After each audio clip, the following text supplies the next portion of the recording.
Hola, ¿qué tal? ¿Cómo le va? Les saludamos agradeciéndole que nos siga en este espacio de reflexión donde los expertos concurren para acercarle los elementos claves que le permitan tomar las decisiones. Les saluda Raúl Fraga en esta agenda del emprendedor. Y Yasmín Lujano. En esta ocasión tenemos a nuestro invitado de lujo que queremos que pongan mucha atención porque es un tema que realmente es muy importante en la actualidad. Sí, así es.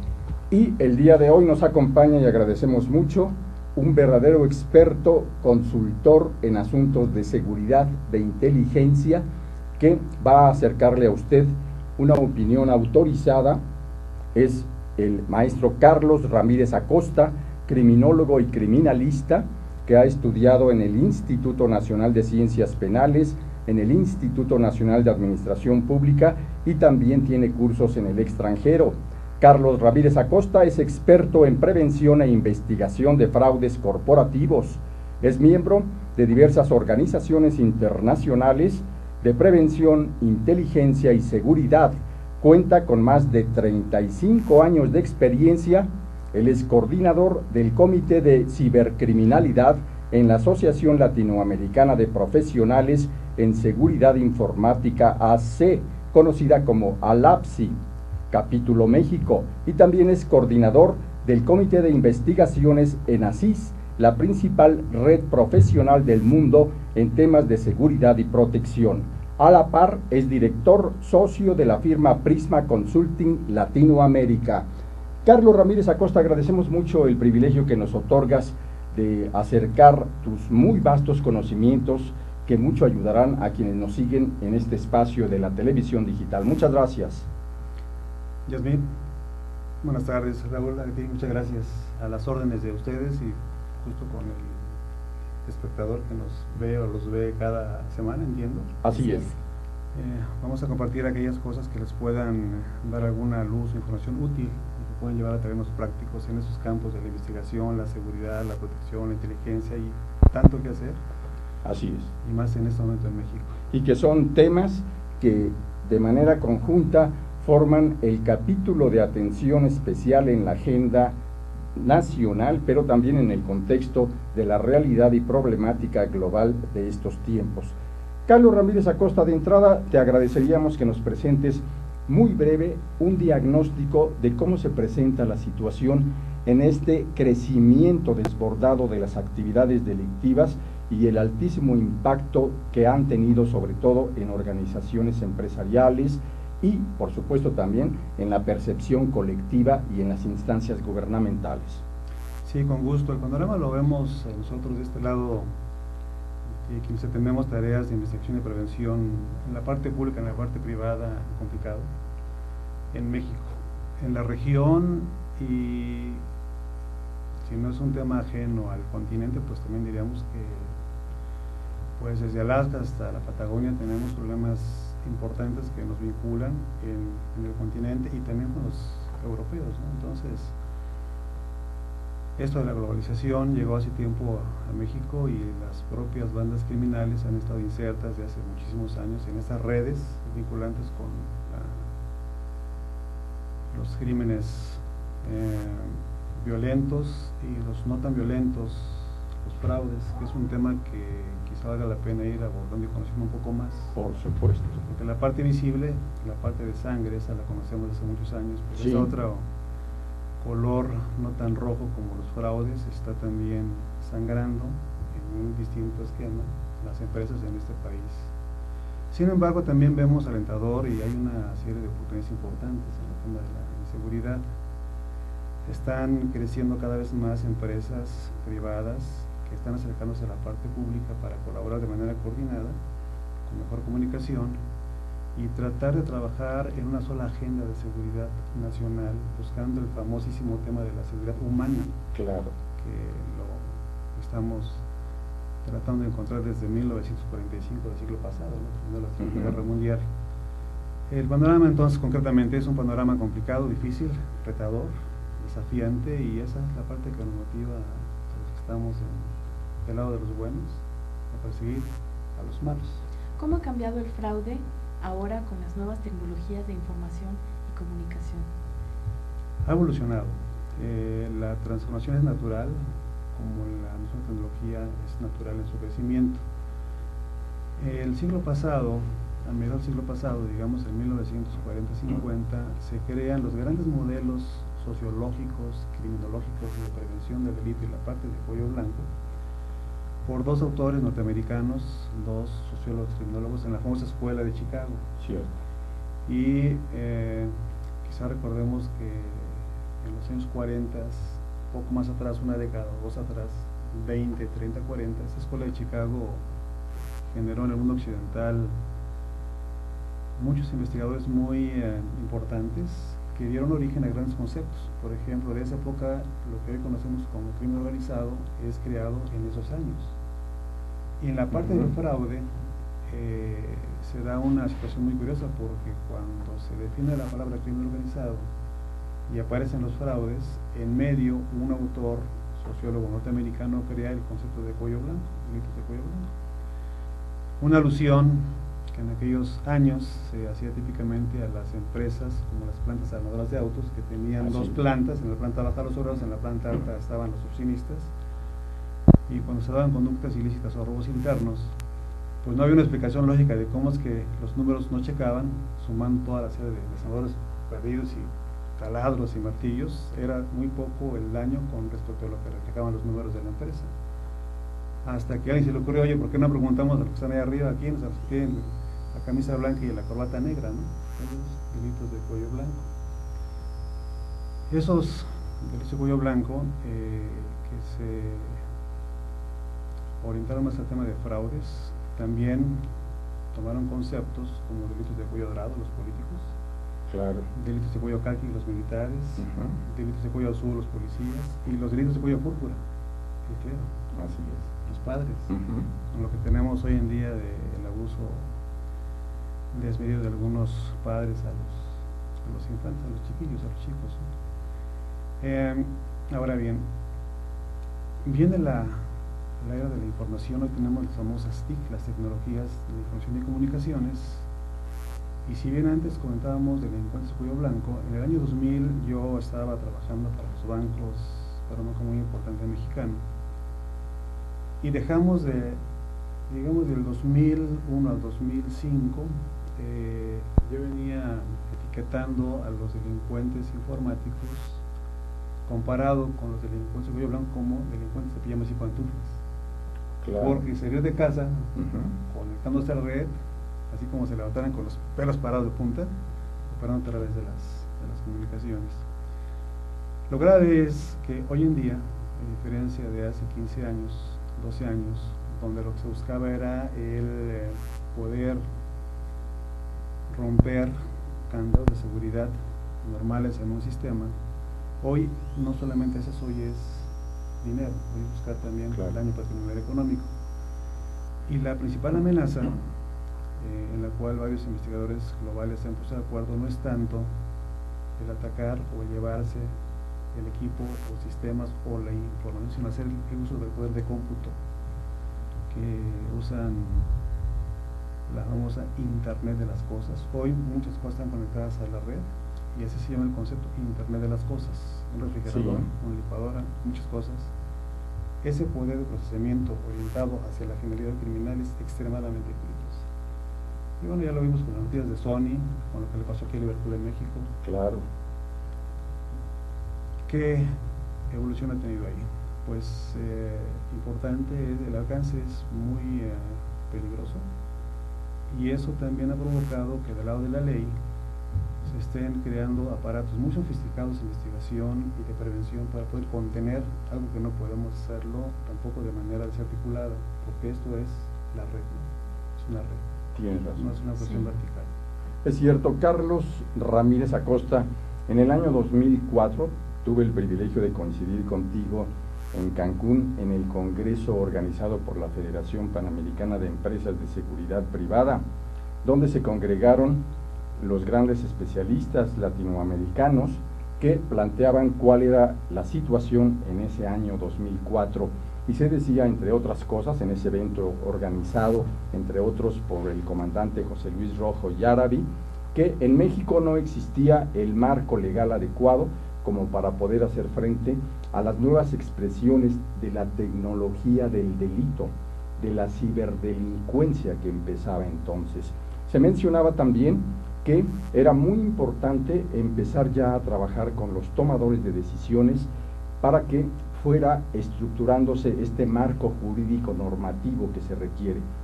A 11 años de distancia, ¿cómo están las cosas? ¿Se ha avanzado de manera adecuada en cuanto a crear el marco legal al respecto?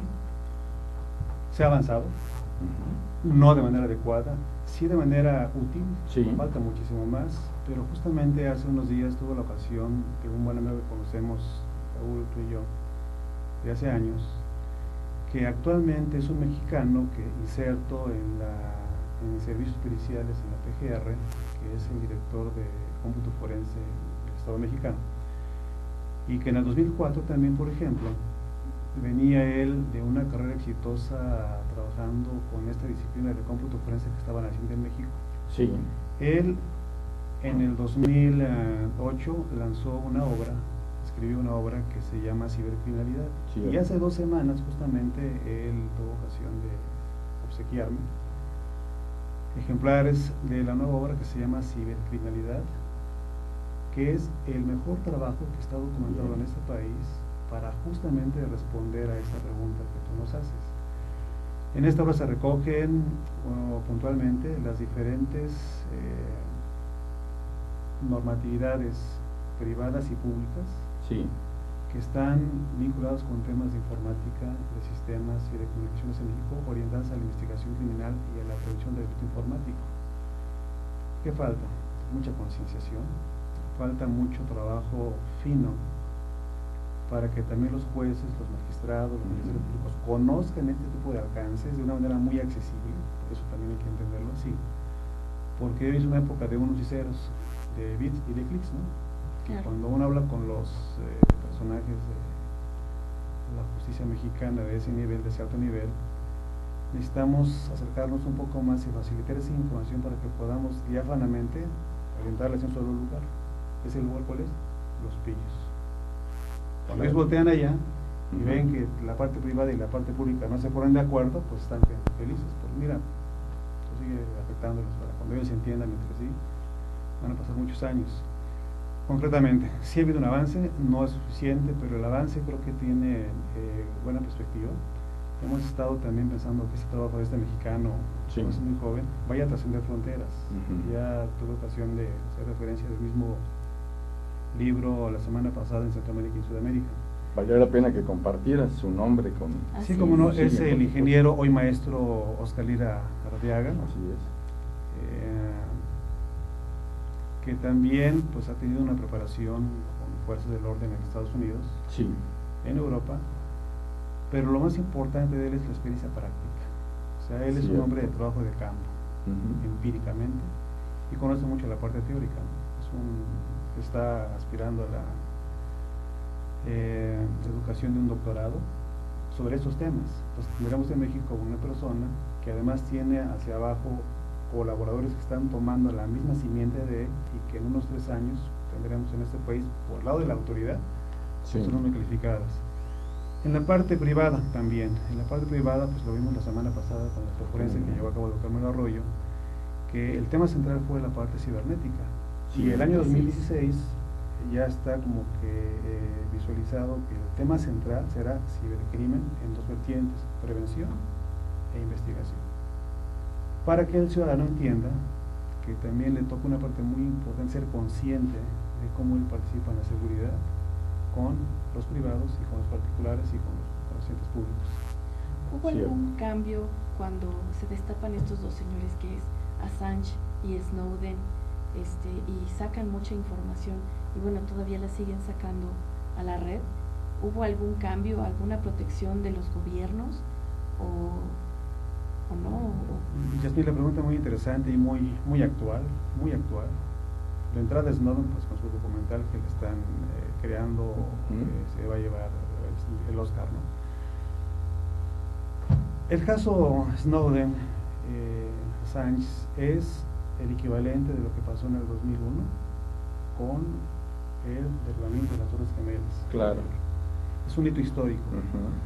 Hoy estamos aquí en la seguridad tocando un tema del 2001, pero también estamos tocando hoy un tema del 2008 y 2010, cuando se da a conocer a nivel global lo peligroso del manejo de datos en la red, en las filtraciones, ¿no? Por gente inserta directamente como autoridad o contratistas, como el caso de Snowden. Así es. Con un tema de inteligencia. Entonces, ¿cuál ha sido el cambio importante? Primero, entender que si uno quiere el 100% de seguridad, es muy complicado tener también el 100% de privacidad. O sea, 100 de 100 es algo muy complicado, entonces algo tenemos que ceder. Y esa es una decisión que escapa a la autoridad. Es un tema también de tipo político, geopolítico, sí, sociológico, en donde nosotros tenemos que respaldar las decisiones que mejor signifiquen el interés público, ¿no?, ciudadano. Y también que si afectemos lo más importante y sagrado del ser humano, sus derechos humanos. Y uno de ellos es la privacidad y la libertad de expresión. Ahora, sí han aparecido también nuevos nombres. Hoy hablamos, por ejemplo, de un concepto que se llama whistleblower, es un término americano, soplón, digamos, que es una ley en Estados Unidos. Aquellas personas que en las empresas tienen información privilegiada pueden hacer dos cosas: una, usarla en beneficio de la institución, y la otra, usarla en contra de la institución, como es el caso de, para algunos Snowden, que quizá para la gente del militar o la policial es un traidor, pero para el ciudadano es un héroe, ¿no? Cierto. Él dice, deseando conocer lo que estamos haciendo como gobierno. Creo en lo particular que estamos en un momento muy interesante, en donde se van a sumar más las conciencias del ciudadano para comprender qué tipo de seguridad quiere para que su país, su región, como se asegure. ¿Qué pasa en las empresas? Esa analogía con los whistleblowers se da en las famosas líneas éticas que tenemos en las empresas, las líneas de denuncia anónima, que permite que los empleados de una empresa puedan denunciar a sus jefes, compañeros o subalternos, si ven, o los clientes o proveedores, si ven que ellos están cometiendo una conducta ilícita, con la ventaja de que al utilizar esa línea saben que está llegando una comunicación a un lugar para que se evite la represalia, y también para que el castigo de que luego la gente que hace la llamada telefónica denunciando los corren sea mínimo. ¿Dónde está el problema en esa parte?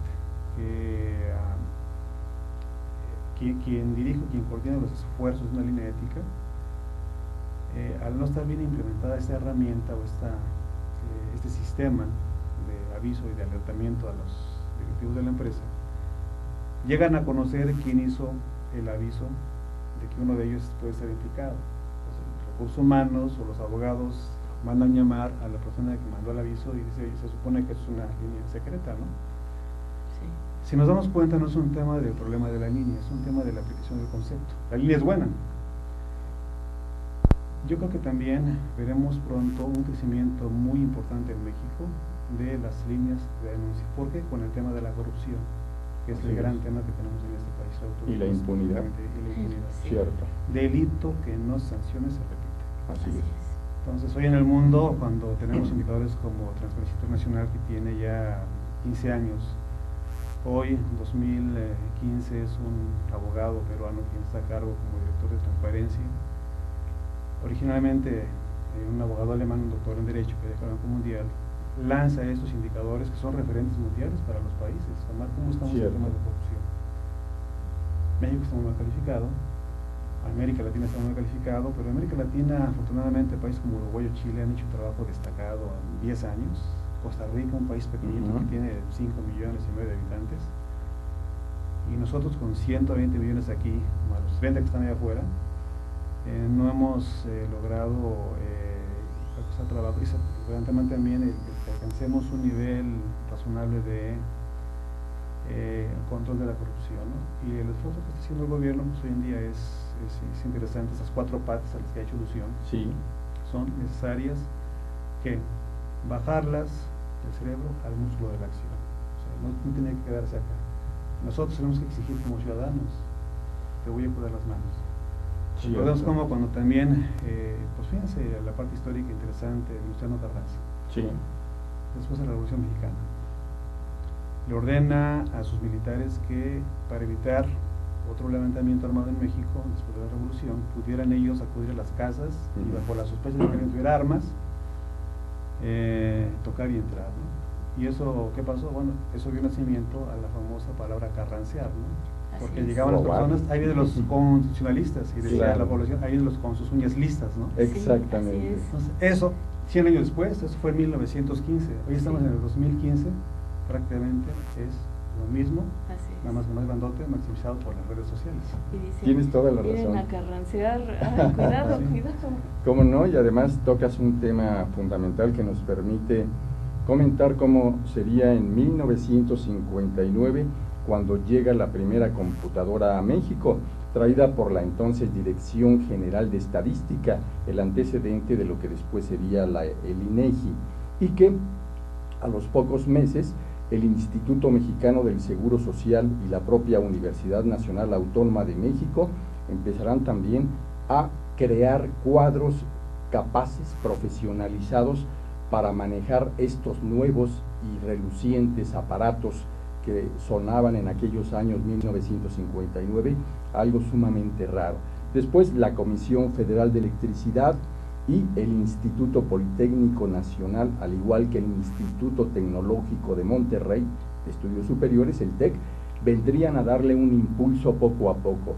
Y seguramente sabe usted que de acuerdo a los datos del censo del 2014, en el contexto del Día Internacional del Internet, que como usted sabe se celebra el día 17 de mayo, en México tenemos ni más ni menos que 52 millones de internautas para los datos de hace un año.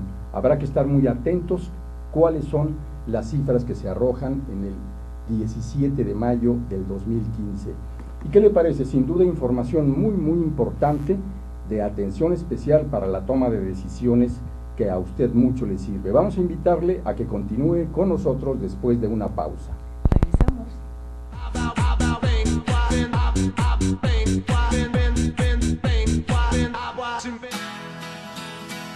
Crea tu propio negocio.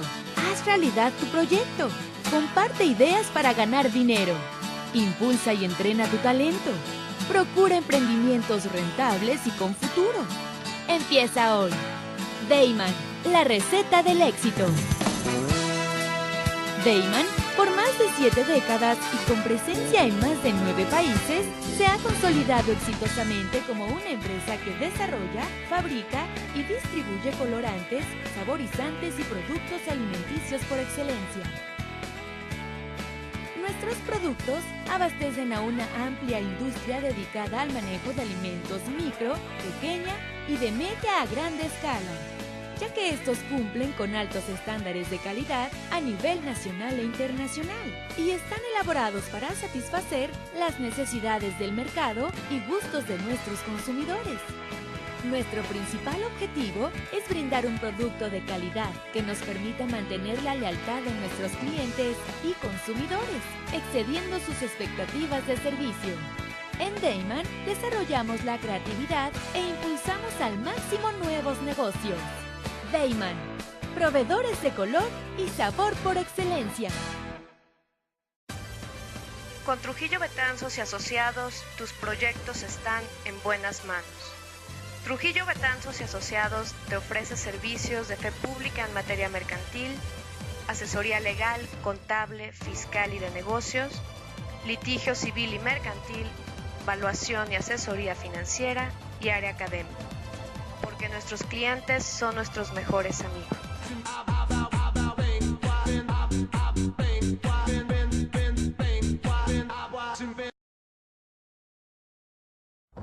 ¿Sale? Qué bueno que está con nosotros y pues seguimos con nuestro invitado de lujo, Carlos Ramírez. Y bueno, te queremos preguntar tantas y tantas cosas que yo creo que el tiempo no nos va a alcanzar, pero queremos preguntarte acerca de, en este tiempo, en esta actualidad, ¿tú cómo ves la seguridad humana? ¿Es posible aplicarla hoy en día?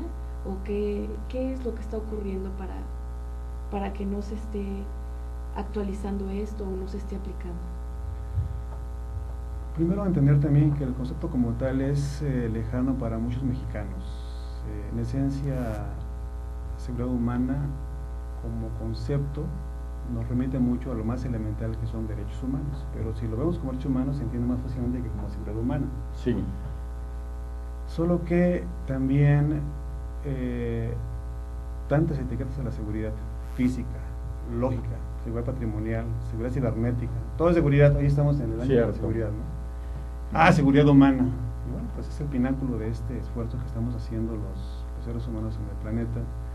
En el mundo es Japón y Canadá los países que han estado avanzando fuertemente en esta tarea de seguridad humana, porque han logrado equilibrar también muy bien la necesidad del ciudadano,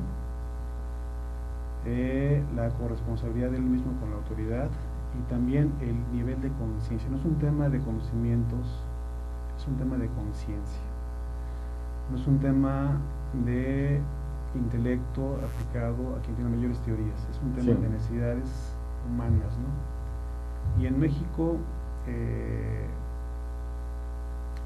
lo importante es que está ubicado el tema, ya aparece en alguna luz, en algún lugar ya se colocó el tema. La distancia para llegar a él es lejos. Sin embargo, pues también la misma tecnología se va a encargar de que, aunque no queramos, vamos a acercarnos rápidamente a este concepto, porque las redes sociales, como contaba hace rato, la inquietud de tantos jóvenes le van a dar la vuelta a la forma de pensar que ya pudiera ser un tanto cuanto anquilosada de quienes estamos actualmente y que nos precedieron. ¿Por qué? Pues porque viene mucha conciencia natural y ecológica. Sí. Viene mucha cuestión también de entender lo que está pasando a nivel global, de muchas necesidades de los seres humanos en temas de salud, en temas de hambrunas, en temas de agua, y todo eso tiene que ver con la seguridad humana, que al final se traduce como una garantía para que los seres humanos también tengamos una plena convivencia con otros congéneres, ¿no? Y eso no son policías, ni son alarmas, ni son sistemas, sino son conceptos que están más en el centro de la persona, en el corazón, que en el cerebro. Pues cambiar eso no va a ser fácil, pero no hay tampoco otro derrotero, sino tiene que ser el camino necesariamente. Ahora, las universidades en México también cada vez más empiezan a pensar y diseñar esquemas, no con ese nombre, pero sí saben que al final del día van orientados a eso, fortalecer las capacidades y competencias de los ciudadanos mexicanos, para que entiendan que el tema de la ley, que hay que cumplirla, no es solamente por la autoridad una cuestión aspiracional, sino es una cuestión que hay que hacerla, ¿no? Claro. ¿Qué sería? Seguramente será muy importante comentar cómo el doctor Mario Arroyo Juárez es el gran científico social mexicano con alto reconocimiento, que es el portador del paradigma de la seguridad humana a México, luego de su estadía profesional y académica en Inglaterra durante varios años, y también su visión global de lo que está pasando en el mundo de la seguridad internacional. Sí, sin duda, y mencionaste, Raúl, lo clave que me parece de él. Primero, visión global. Sí. Porque si vemos nada más de aquí donde está la computadora, es una visión demasiado corta, ¿no? Y la otra, esa visión global, es una visión global, pero que penetra en los conceptos tradicionales. Él no ve nada más a distancia, sino ve a través de esa parte global, porque entendió muy bien esa versión de Mario Arroyo, que para que en los países las comunidades o las familias pudieran estar tranquilas, se requería entender que el Estado estuviera cerca del ciudadano y después abajo del ciudadano, no arriba, sino colocarse en la pirámide invertida, que el ciudadano sea el que reciba digamos en la parte del vértice todo el beneficio y no verlo de arriba hacia abajo, ¿no? Es el ciudadano de la calle, ¿no? Claro. Es el ciudadano el más importante para mí. Y ese tipo de visiones de Mario Arroyo han sido muy importantes, porque para que lo conocemos han dejado una semilla que nos obliga también a nosotros a hacer una diseminación de las semillas de la seguridad humana. Es cierto, recordamos incluso cómo en el año 2004 el doctor Mario Arroyo Juárez pudo impulsar un despacho especializado en consultoría que se llama Sistemas de Información para la Seguridad Humana, y que ha tenido avances altamente importantes. Justamente la concreción del extraordinario evento Expo Forense 2015 que se llevó a cabo la semana pasada, es la piedra de toque de lo que empezará a ser la redefinición de la agenda de atención especial en México en asuntos de seguridad, Carlos.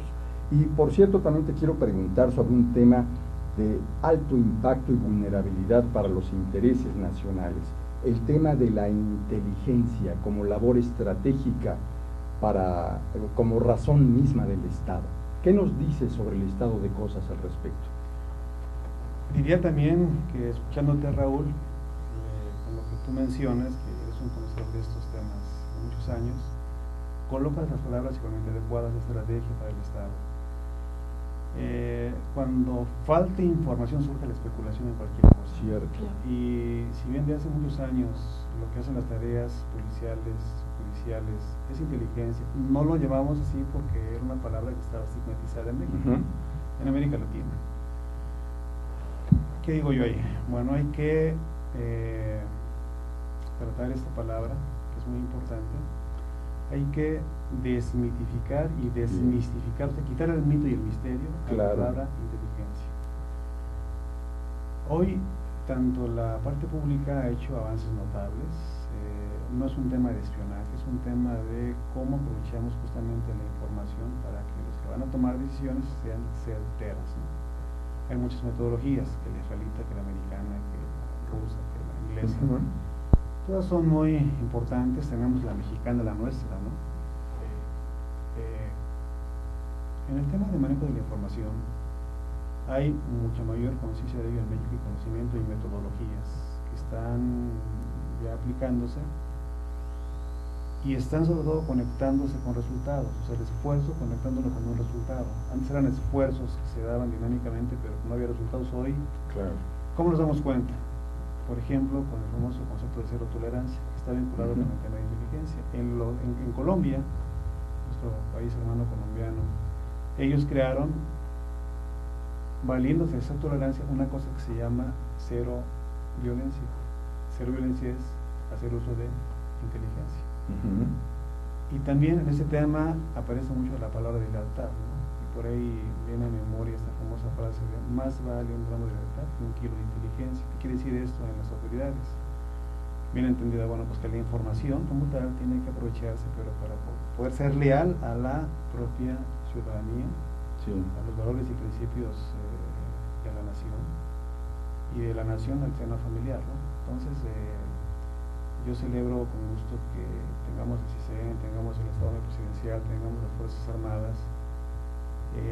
Nos estamos acercando muy bien, incluso con los particulares, para que esa gran masa de inteligencia vaya igual a un solo norte, al beneficio del país y de los ciudadanos. Técnicamente hablando, pues también las estrategias que el Estado está buscando sobre este tema es crear alianzas con los países con los que tenemos una relación muy importante, los Estados Unidos. Estamos en un país que está colindando con el país más poderoso del mundo, el más importante en inteligencia y tecnología, y no vamos a competir con ellos en eso, vamos a competir con la aplicación de conceptos muy fáciles, como es el aprovechamiento de la información para tomar decisiones afortunadas. ¿Y si hay inteligencia en México como tal, como inteligencia mexicana, o se dejó y ahora se tiene que volver a reestructurar, o se la dejamos a cargo de otro país, como aparentemente se ha dicho? Entonces, buena pregunta también, interesante, bueno, en mi opinión, porque pues en ese tema podemos tener una mirada de opiniones, y es lo importante es eso, porque será inteligencia, mientras más informaciones tengas, tus premisas las conviertes en inferencia y la inferencia en inteligencia, ¿no? Y eso es desde que Sun Tzu escribió su famoso arte de la guerra. Entendemos justamente cómo ese tema de inteligencia viene con lo que pasó en México. Se entendía por el aparato del Estado, lo que les hacen, aparece mucho en la parte política hace muchísimos años, y bueno, la vertiente era lo que el Estado decía, pero para proteger el interés del Estado, no proteger el interés del ciudadano. Hoy en día, y la observación me parece muy atinada, Yasmín, que durante un tiempo sí se dejó, en este país se perdió la brújula, se perdió el norte, y que también todos los han buscado siempre ese norte, ¿no? De pronto lo meten más rápido que otros. En el caso nuestro, yo creo que ya en los últimos años se está reencontrando lo útil de esta función estratégica, como comentaba Raúl. No es una función clave, es una función estratégica, es vital. Y la doctrina de esta función no es todavía puramente mexicana. De hecho, yo diría que ninguna del mundo es pura totalmente. Hoy en día es un crisol de inteligencias en donde la principal base que tiene los países importantes es la que ellos generaron, pero la han aportado al mundo y también el mundo ha tomado de esas prácticas, y por eso hay mejores prácticas de inteligencia. Sí. Y en el caso de México tenemos la ventaja de nuestra región es muy amplia, que hoy en día hay un interés en ese tema. La desventaja es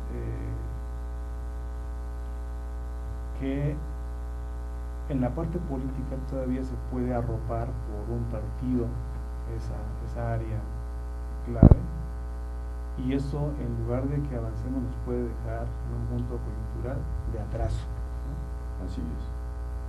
Creo que tampoco lo vamos a dejar la gente que estamos dedicados a ello. O sea, nuestra obligación y responsabilidad es, señores, acá estamos también observándolos. Sumamos, multipliquemos, no restemos, al menos dividamos, ¿no? Claro, eso es muy interesante. Y nada más para que usted pueda tener un elemento adicional de por qué la inteligencia es un asunto clave desde el nacimiento mismo de las organizaciones sociales en la historia de la humanidad, le referimos que hay un libro extraordinario que se llama ni más ni menos que Arthasastra, el gran tratado sobre el arte del poder político en el mundo. El autor Kautilya, un pensador y filósofo hindú que lo escribió hace más de 2000 años y que infortunadamente permaneció sin traducirse al español hasta hace 3 años, cuando el doctor Omar Guerrero lo traduce y lo publica bajo el sello de la Universidad Autónoma del Estado de México.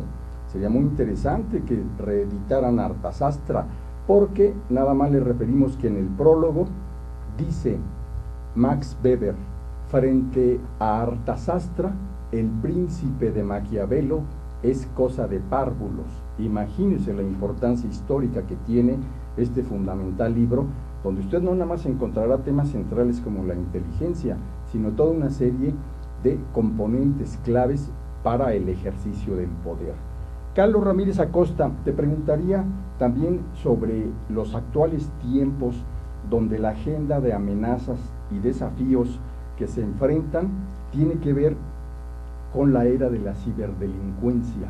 Pero de manera especial quisiera preguntarte si las cúpulas empresariales de México, los emprendedores de diversos niveles, ya están sensibilizándose sobre la trascendencia de acercarse para cuestiones de asesoría y consultoría en la toma de decisiones a los grandes expertos como tú, que les permita generar, diría, sus estrategias para no ser blanco de la violencia de la ciberdelincuencia. Buena pregunta, también muy importante e interesante.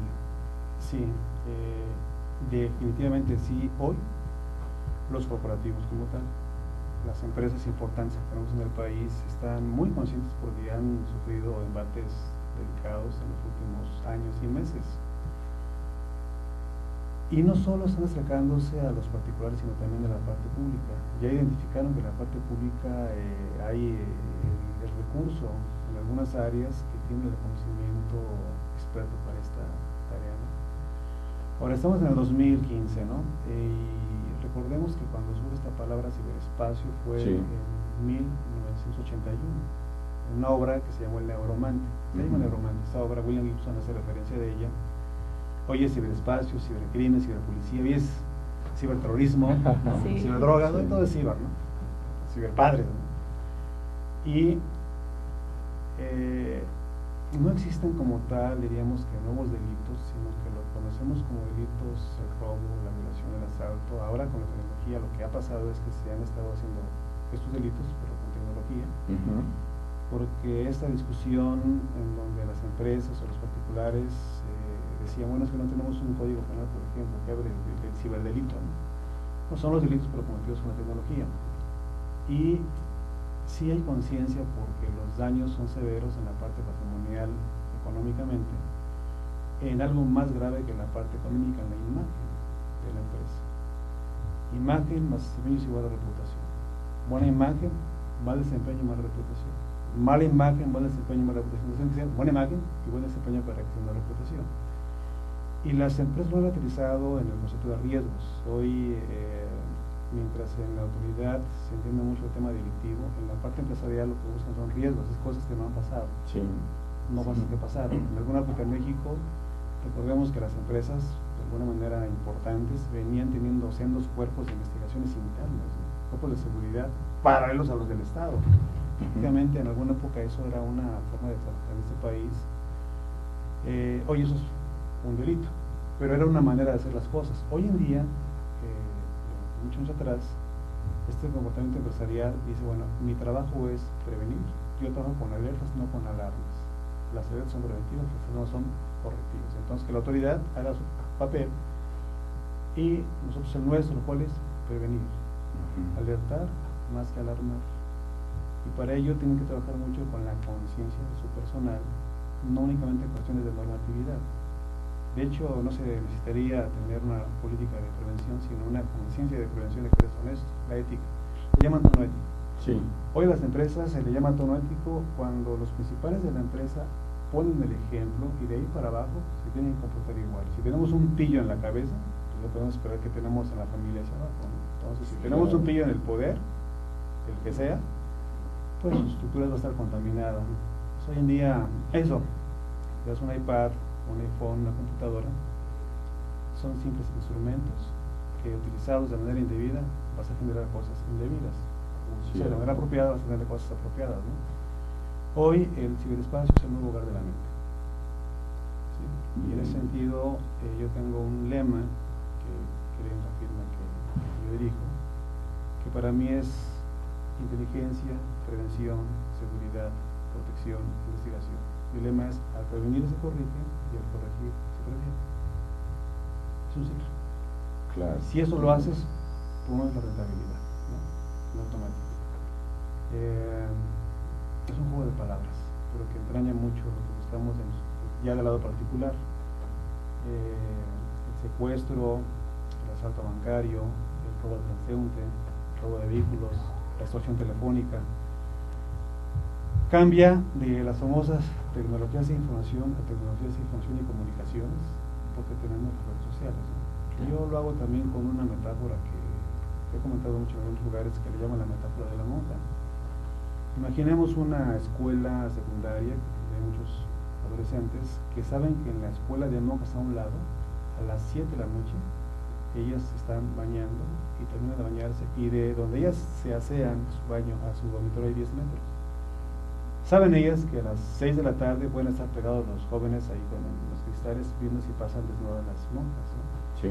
Es el caso que en estas redes sociales, para entender el concepto de la identidad, se están terminando de bañar 9 de las 10 monjas, van caminando al dormitorio y a la compañera que se queda le gritan: apúrate porque ya te van a ver los muchachos, ya van a estar pegados ahí en los cristales esperando a que pases desnuda, ¿no? Apúrate, por favor. Quien se queda bañando, esta beata, voltea el toallero, lo ve y solamente encuentra una toalla de 30 por 30 centímetros de manos, y se ve y ve su cuerpo desnuda y tiene una decisión, y finalmente ella sale caminando y llega al dormitorio. La pregunta es para todos: ¿qué parte del cuerpo se cubre? La cara. En redes sociales es: claro, yo puedo compartir lo que yo quiera, pero no la identidad. Ahí está el secreto, ¿no? O sea, pues, a mí que me vean desnudo, pero ¿quién soy yo? Entonces, ese es algo así, ¿no? Como más autenticidad y menos face. Es correcto. De plano. Sí, de plano. No, pues sumamente interesante. No, pues y yo creo que tenemos mucho campo de acción, tenemos mucho que hacer. También veo abogada, pues, aquí cuando veo abogada y la formación de Yasmín, el género femenino en los últimos años ha avanzado muchísimo en seguridad. Hoy tenemos excelentes profesionistas certificadas mujeres, hombres, habrá de todo, ¿no? Estamos en siglo XXI, pero hay mujeres también en América Latina que han estado creciendo muchísimo en temas de seguridad y prevención, orientando la misión educativa hacia los niños y a los jóvenes. Ahí es donde está justamente nuestra gran oportunidad, ya no tanto nosotros, sino la gente que viene detrás de nosotros, cómo les damos esta información para que ellos la internalicen y lo van a hacer más rápidamente que nosotros, porque van a pensar, como piensan hoy en día los jóvenes, en red. Hoy piensan justamente el nuevo lugar de la mente es en red. Muy bien. Carlos Ramírez Acosta, quisiéramos pedirte que nos digas dónde te pueden enlazar quienes te están siguiendo, te están escuchando y sin duda se están sintiendo altamente interesados en entender la comunicación contigo. Sí, lo más sencillo es tener un sitio web, mi página web es www.prismamx.net. Muy sencillo y con gusto les comparto mi teléfono móvil. Sí, por supuesto. Es 55 30 05 03 88. ¿Lo puede repetir, por favor? Sí, el móvil es 55 30 05 03 88 y pueden navegar en mi sitio web. Sí. Ahí tengo muchas cosas de acceso sin ningún costo. Bien. www.prismamx.net. Muy bien, pues te queremos agradecer inmensamente las aportaciones, las reflexiones y las enseñanzas claves en este momento de México. Muchas gracias, Carlos. Muchas gracias a ustedes, también abogada, encantado, un placer. Sí. Gracias. Y nosotros le vamos a invitar a que después de la pausa continúe con nosotros porque le vamos a referir las delicias que representa hacer el recorrido por Tepito, Safari por Tepito. Espérese, se va a encantar. No se vaya. No se vaya.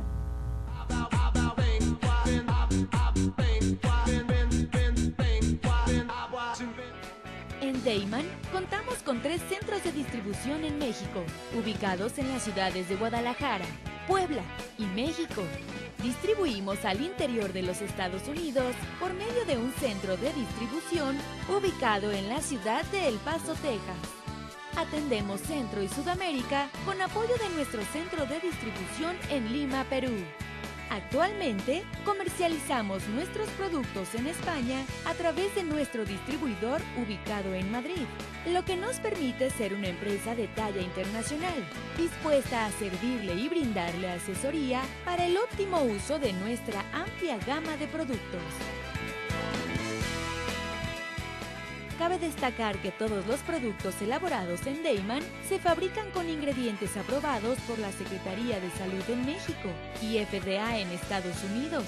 Contamos con capacidades operativas, certificados kosher, programas de buenas prácticas de manufactura, controles de saneamiento, sistema de atención a quejas y reclamaciones, seguridad industrial, auditorías internas y un programa de trazabilidad y recuperación de producto. Dayman, proveedores de color y sabor por excelencia. Ruiz Robles, corredores públicos y peritos traductores. Trabajamos para darles seguridad, confianza y un servicio profesional en sus asuntos relacionados a fe pública, valuación, arbitraje comercial, asesoría jurídica y traducciones. Para nosotros lo más importante es su satisfacción, brindándole además la asesoría jurídica necesaria en su negocio, con un equipo de profesionales capacitados para prevenir y resolver situaciones de riesgo en su empresa. Le aseguramos una asistencia profesional personalizada y humana a quien consideramos más importante, el cliente, porque las oportunidades pequeñas son el principio de las grandes empresas.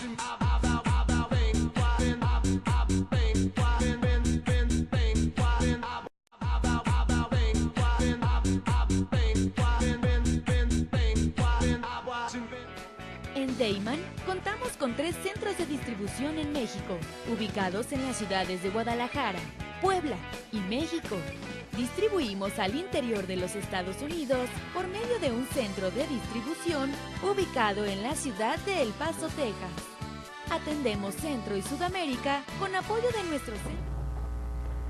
Le agradecemos continuar con nosotros en esta agenda del emprendedor para ahora invitarlo a que conozca lo que representa realizar un viaje verdaderamente aleccionador, un viaje mágico por los rincones del barrio más famoso del mundo, el barrio de Tepito, Yasmín. Así es un safari, es un tour que nos viene es un tour histórico, también contacto a nivel emocional con la gente de ese lugar, y pues bueno, tiene muchas historias, en fin, ¿Y de sentimientos, qué manera? Claro. Y pues se les recomienda ampliamente asistir al safari que Así es es. de Tepito. El safari por Tepito inició apenas el día 19 de febrero y continuará hasta el día 29 de marzo de este año. Usted puede buscar en internet los datos que le permitan registrarse y encontrará la comunicación con quienes organizan, bajo la coordinación del actor y productor Daniel Jiménez Cacho, este maravilloso espacio donde se trata, por supuesto, de trabajar en el rescate de los espacios públicos. Como usted lo sabe, Tepito goza de una muy larga tradición y de una historia que no tiene ningún otro barrio en el mundo. De acuerdo a los historiadores, el 21 de agosto de 1521 cae el último rey azteca, Cuauhtémoc, precisamente en lo que hoy es la iglesia de la Conchita, en el mero corazón de Tepito.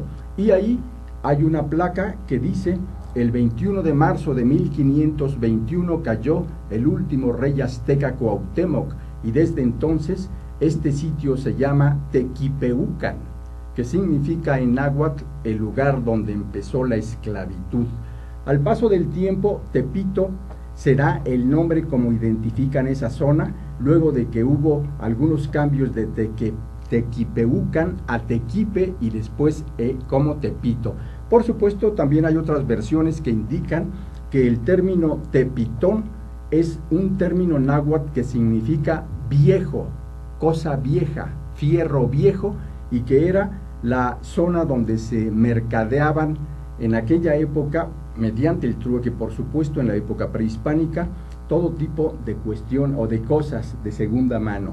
Y al paso del rato nada más le referimos que será en el siglo XVII cuando se van edificando las grandes construcciones después de la conquista, ya en plena época colonial, cuando quedan definidas la llamada República de los Indios y la República de los Españoles, conocida esta última como el centro histórico de la Ciudad de México, y en los linderos queda atrapada la región que hoy conocemos como Tepito, donde como un proceso acumulativo de deterioro y de desatención se generarán problemas fuertes que le llevarán en el siglo XIX a ser conocida ni más ni menos como la colonia de la Bolsa, el lugar donde se robaban los bolsos de las mujeres. Hoy Tepito es un barrio lleno de tradiciones, de controversias en la opinión, pero usted tiene que visitarlo.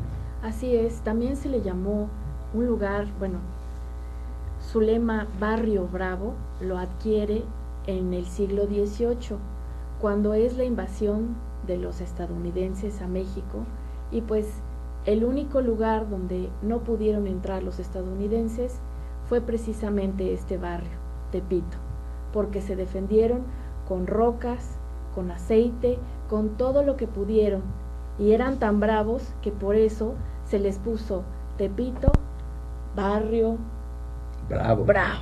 Cierto.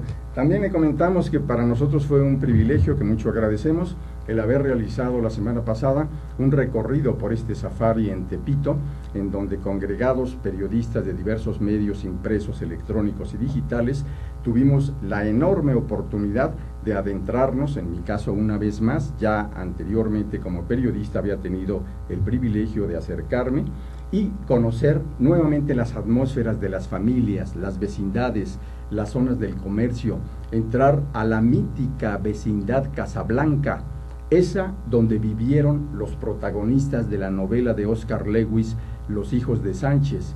Y algo pues muy importante, sin duda usted leyó esa controversial novela que incluso en aquellos años de la década de 1960 fue hasta prohibida, y donde se retrataba con crudeza cómo son las familias del barrio de Tepito, y particularmente la familia Sánchez, que viviendo en esa vecindad combinaba los momentos de alegría, de solidaridad, pero también las penurias, las preocupaciones, y la música, la herencia cultural. Así es, también no olvidemos el baile. ¿Y de qué manera? Entonces, es muy bello hacer este recorrido, saber cuáles son sus tradiciones, saber cuáles son sus bailes, integrarse también a la música que es tan bella y que bueno, que este barrio nos recuerda a través de los años cómo ha surgido, cómo ha avanzado y cómo uno se identifica, más que nada. Es un espejo de una realidad mexicana, un espejo en la cual un país como el nuestro se refleja y se ve que realmente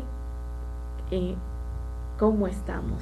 ¿Cómo no? Y también recordemos, dándole su gran mérito a 3 personas de las muchas que han trabajado en beneficio de Tepito, de su gente, de su barrio, de sus tradiciones. Uno de ellos es Alfonso Hernández, un gran trabajador por su comunidad, un gran antropólogo, sociólogo, un trabajador de a de veras por Tepito, que se autodefine como simplemente un ojalatero social. Y él ha impulsado desde hace varias décadas la organización de los vecinos y la capacidad de rescatar la herencia cultural. Otro es Daniel Manrique, ese gran pintor que impulsó el movimiento Tepito Arte Acá, que permitió ni más ni menos que tener a la pintura y al muralismo como la forma de expresión y hasta el desfogue para poder despresurizar las presiones. Y recorrer Tepito, hágalo usted, es encontrarse en las paredes la historia de su gente. Y otra persona clave es Luis Arévalo, este zapatero de profesión que por varias generaciones se ha dedicado a eso su familia y que ni más ni menos que ha obtenido ya reconocimientos dentro y fuera de México.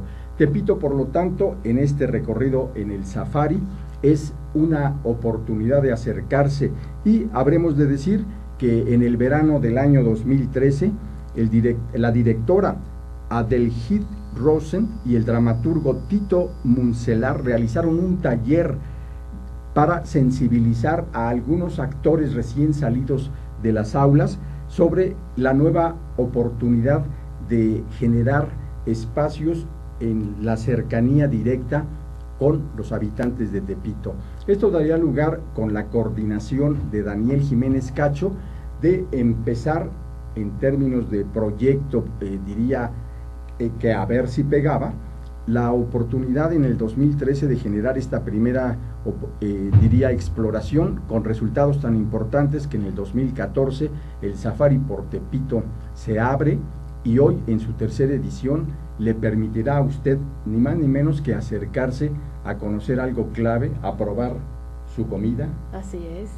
A acercarse a sus tradiciones, a sus visiones sobre la vida. A su baile y a su música. ¿Y de qué manera?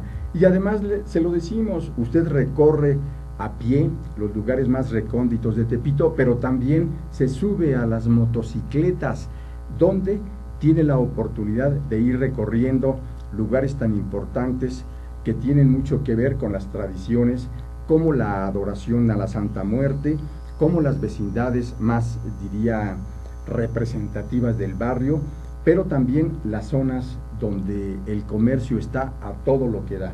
Y también vale decirlo, con la presencia de algunos elementos que han hecho de Tepito una zona que dicen es inhóspita y de alto riesgo.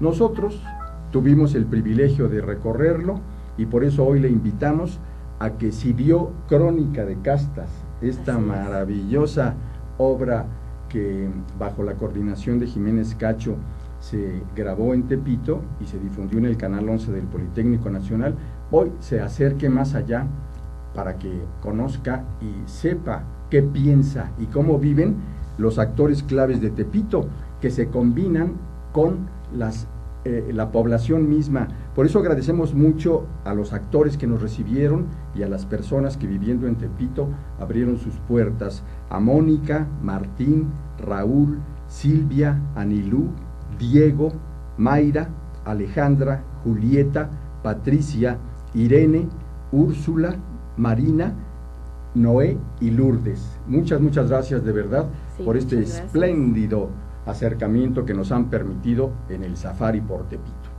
Así es. nos encantó y pues nosotros se los estamos compartiendo también a ustedes precisamente para que vayan. Ustedes también lo disfruten, se acerquen a la comida que es tan rica. Bueno, en México es muy rica la comida, pero ahí como que adquiere un nuevo sabor. Claro, muy bien. Pues le queremos agradecer mucho el que nos haya permitido en este espacio de la Agenda del Emprendedor compartirle lo importante que resultó este espacio del acercamiento con Tepito. Agradecemos mucho que nos siga como cada lunes. Le invitamos a que no se olvide que en esta semana es el festejo de nuestro segundo aniversario, el día miércoles 4 de marzo, en la sede de la Canaco del Distrito Federal, que está en el Paseo de la Reforma, esquina con Donato Guerra. Y si usted quiere ir, cheque en la página de la televisora aztele.tv y ahí podrá registrarse. Por lo pronto agradecemos mucho que nos siga y también un agradecimiento a nuestro muy profesional equipo de producción. Gracias. Gracias y pues esperamos que nos acompañen en el Safari de Tepito, también en nuestro segundo aniversario y pues que continúen con nosotros aquí en la Agenda del Emprendedor. Hasta pronto.